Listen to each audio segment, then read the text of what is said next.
Last time I was here, I said that there were about 4 or 5 things that I think believers ought to really pay attention to. And one of them, the first one, is the Garden of Eden. And I said that that's where God's perfect will is demonstrated for a short time before man fell. But we can learn a lot about God's plan for the human race, which is still his plan today. The other thing that I think is really worthwhile for believers to think about is the sky. And I'm reminded of Abraham, and God used the sky as an example for him. He took him out and said, "Look at the stars."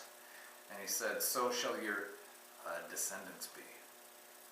And when we ponder the vast, vast distances and the size of things, I think it really, I think those things were intentionally put there to show us the infinite nature of our Maker, and certainly his power.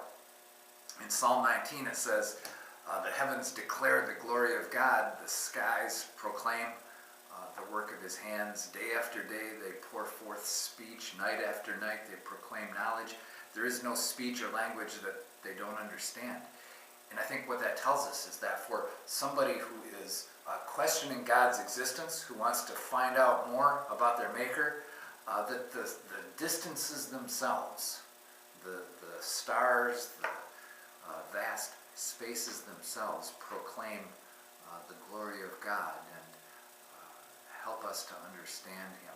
I always think that if the earth were different, if you had the earth like this and there was just maybe a ball around the earth that was up 100 miles or so, like if we were sort of in an enclosed dome, that it would be really hard to understand God if our ability to project our minds out into those distances were not there.